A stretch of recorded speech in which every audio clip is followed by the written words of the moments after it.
Metro rail ঢাকাবাসীর কাছে কতটা গ্রহণযোগ্য গণপরিবহনের মর্যাদা পেয়েছে সেটা আজ আর কারো অজানা নয়। তবে গত কিছুদিনের ছাত্র আন্দোলনের সূত্র ধরে ছড়িয়ে পড়া সহিংসতায় জনবান্ধব এই মেট্রো রেলেও হামলা ভাঙচুর ও লুটপাট হয়। বৃহত্তর মিরপুর এলাকার 4টি স্টেশন কম বেশি ক্ষতিগ্রস্ত হলেও সবচেয়ে বেশি ক্ষতি হয়েছে মিরপুর 10 ও কাজীপাড়া স্টেশনে।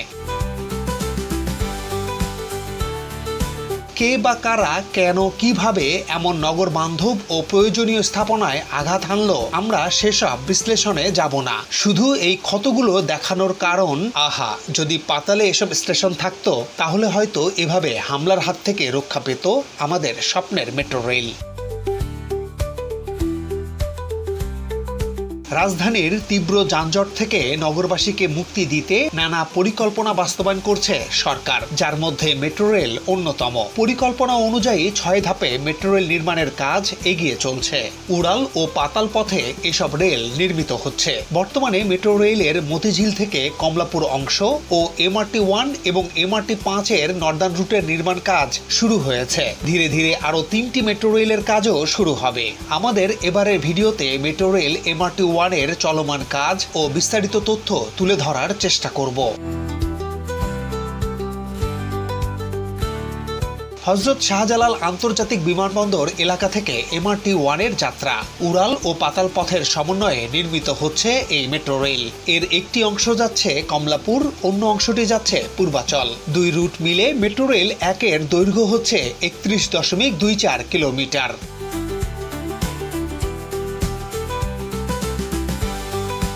আর এই রুটগুলোর কাজ শুরু হওয়ার আগে প্রস্তুত হচ্ছে মেট্রো রেল 1 এর ডিপো। সরেজমিনে ঘুরে দেখাবো কতটা প্রস্তুত হচ্ছে ডিপো, নির্মাণ হবে কি কি স্থাপনা।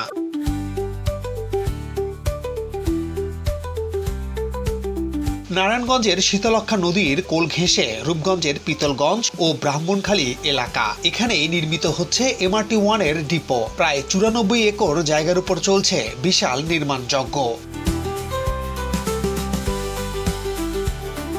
2021-22 সাল থেকে আমরা এখানে নিয়মিত আসছি। পিতলগঞ্জের এই এলাকা বেশ নিচু, বছরের বেশি সময় জুড়ে এখানে থাকতো পানি। বেশ বড় একটি বিল দেখেছিলাম যেখানে মাছ চাষ করা হতো।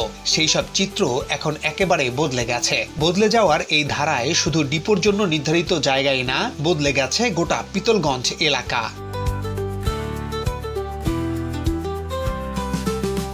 যা হোক, কোটা আন্দোলনের সূত্র ধরে চলা অস্থিরতার ভেতরও কাজ চলছে MRT 1 প্রকল্পের ডিপো উন্নয়নের। এরই মধ্যে ভূমি উন্নয়ন কাজ অনেকটাই সম্পূর্ণ করে এনেছে DMTCL কর্তৃপক্ষ। ডিপোর প্রথম পর্যায়ের মাটি ভরাটের কাজ করতে দেখা যায় কর্মীদের। এজন্য excavator, dump truck, boring machine, bulldozer, motor grader নিয়ে দিনরাত ব্যস্ত সময় পার করছেন কর্মীরা। বিরামহীন এসব কাজের চিত্র খুব সহজে চোখে পড়বে এখানে। যদিও সময়টা এখন বর্ষার, কখনো বৃষ্টি কখনো রোদের লুকোচুরি চলছে, আর এর মধ্যে আমাদেরও ফুটেজ নিতে হচ্ছে। মাটি ভরাটের পর ভূমি উন্নয়নের যে ধাপগুলো রয়েছে তা মূলত 5টি ভাগে ভাগ করা। সবশেষ 5ম ভাগ হচ্ছে ড্রেনেজ ব্যবস্থা ও পয় নিষ্কাশন নালা প্রস্তুত করা এবং সড়ক পথ তৈরি করা। ডিপোতে এসে দেখা যায় ড্রেন তৈরির কাজ প্রায় শেষ করে এনেছে। এর আগে আমরা মেট্রো রেল MRT 6 এর ডিপো উন্নয়নের কাজ দেখেছি। সেই অভিজ্ঞতা থেকে বলতে পারি মেট্রো রেলের অন্যতম চ্যালেঞ্জের কাজ হলো ডিপো প্রস্তুত করা। কারণ মেট্রো রেলের বিশাল কর্মযজ্ঞ বাস্তবায়ন থেকে শুরু করে মেট্রো রেলের কোচ ইঞ্জিন এনে রাখা, সংযোজন করা, মেরামত ও রক্ষণাবেক্ষণ থেকে শুরু করে প্রতিটি স্টেশন নির্মাণের যাবতীয় সরঞ্জাম ডিপোতে সংরক্ষণ করা হয়। এই যে বিশাল খোলা জায়গা দেখা যাচ্ছে, সেখানে গড়ে উঠবে ছোট বড় 50টির মতো অবকাঠামো। Workshed, washing plant, metro rail central control স্টেশনের মতো অবকাঠামো যেমন থাকবে, তেমনি ভেতরে আধা কিলোমিটার জুড়ে তৈরি হবে বেশ কয়েকটি রেল লাইন।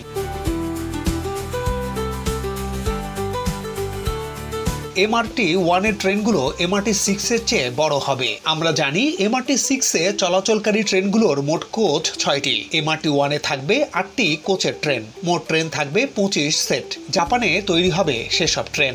এরপর দেশটির ওসাকা বন্দর থেকে জাহাজে রওনা হয়ে দেশের মোংলা সমুদ্র বন্দরে পৌঁছাবে। তারপর নদী পথে শীতলক্ষ্যার ডিপো ঘাটে ভিড়বে। এই ডিপোতে সেগুলোর সব পরীক্ষা নিরীক্ষা হবে।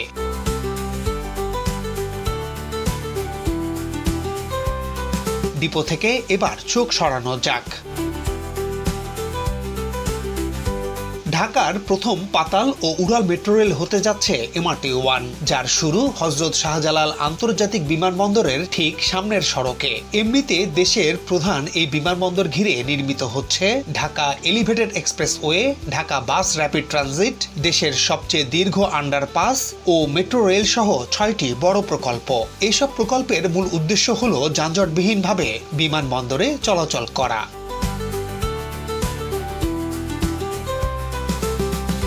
এরই মধ্যে ঢাকা এলিভেটেড এক্সপ্রেসওয়ে চালু হলেও বিআরটির কাজ এখনো এগিয়ে চলছে। এয়ারপোর্টের সামনে দেশের প্রথম পাতাল মেট্রো রেলের স্টেশন হবে। এয়ারপোর্টের যে ওভারপাস রয়েছে তার উত্তর পাশের র্যাম্পের সামনে থেকে শুরু হবে মেট্রো রেলের পাতাল পথের কাজ। আর পাতাল মেট্রো রেলের প্রথম স্টেশন হবে বিমানবন্দর রেলওয়ে স্টেশনের নিচে, অর্থাৎ উপরে থাকবে বিমানবন্দর বর্তমান স্টেশন, ঠিক এর নিচে গড়ে উঠবে মেট্রো স্টেশন।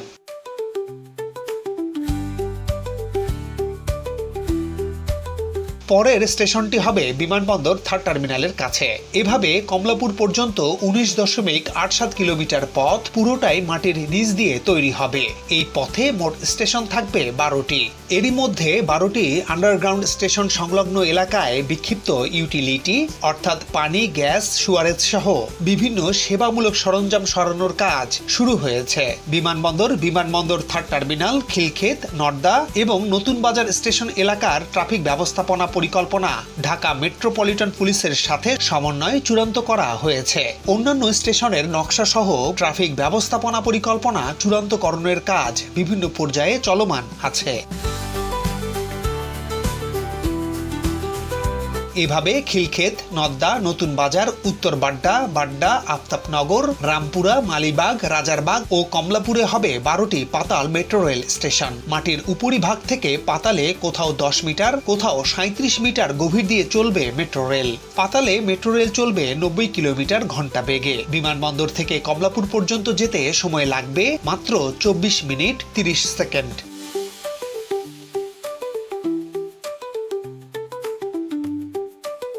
অন্যদিকে পূর্বাচল রুটের কাজও এগিয়ে চলছে। এই রুটের দৈর্ঘ্য 11.36 কিলোমিটার। এটি হবে উড়াল মেট্রো রেল। এর মোট স্টেশন 9টি। এই 9টির মধ্যে আবার নতুন বাজার ও নদ্দা স্টেশন দুটি বিমানবন্দর রুটের অংশ হিসেবে পাতালে নির্মিত হবে, অর্থাৎ ইন্টারচেঞ্জ হিসেবে ব্যবহার করা হবে নতুন বাজার ও নদ্দা স্টেশন। নদ্দা স্টেশন থেকে পূর্বাচলের মেট্রো ট্রেনগুলো উড়াল পথে চলবে। আর যেতে যেতে Joar Sahara, Boalia, Mastul, Sheikh Hasina cricket stadium, Purbachal centre, Purbachal পূর্ব, পূর্বাচল টার্মিনালে মেট্রো রেল পৌঁছাবে। উড়ালে মেট্রো রেল চলবে ঘন্টায় 100 কিলোমিটার গতিতে। এই রুটে সর্বনিম্ন 4 মিনিট 40 সেকেন্ড পর পর ট্রেন চলবে বলে পরিকল্পনা সরকারের।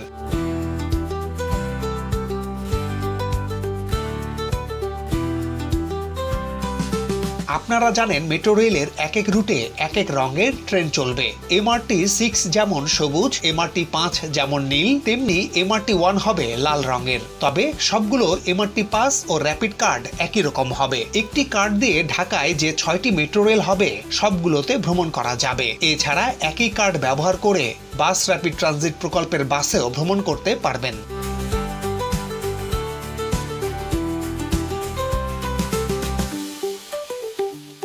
জাপানের হাত ধরে যেমন MRT-6 বাস্তবায়ন হয়েছে, তেমনি ভাবে MRT-1 এর কাজও করছে জাপান। এর কোচগুলো তৈরি করবে জাপান। MRT-1 এর মোট ব্যয় 52,561 কোটি 43 লাখ টাকা। এর মধ্যে Japan international cooperation agency JICA প্রকল্প সহায়তা দিচ্ছে 39,450 কোটি 32 লাখ টাকা। আর বাংলাদেশ সরকার দিচ্ছে 13,111 কোটি 11 লাখ টাকা।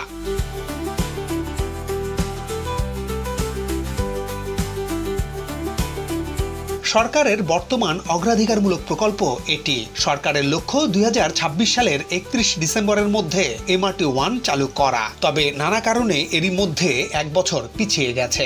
সেক্ষেত্রে 2027 সালের মধ্যে পাতাল মেট্রো রেলে চড়তে পারবে রাজধানীবাসী। পাতালে ঢাকার নতুন শহর ঘিরে ব্যস্ত নগরবাসীর স্বস্তি ছড়িয়ে থাকবে তখন।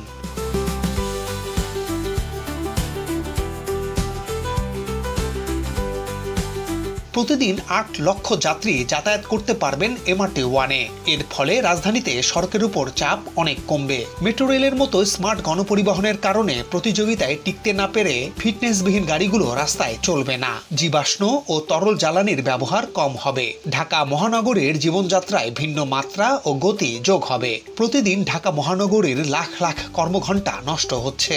MRT-1 চালু হলে এইসব কর্মঘণ্টা সাশ্রয় হবে।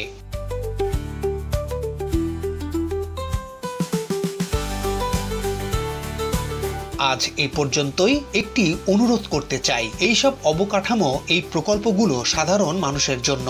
এগুলোর কোনো ক্ষতি হলে সুবিধা বঞ্চিত হয় সাধারণ মানুষ। সরকার আসবে, সরকার যাবে, কিন্তু রাষ্ট্রীয় সম্পদ সবার। আসুন আমরা এসব স্থাপনার ক্ষতি না করি। সাবস্ক্রাইব করে আমাদের সাথে থাকার অনুরোধ থাকলো।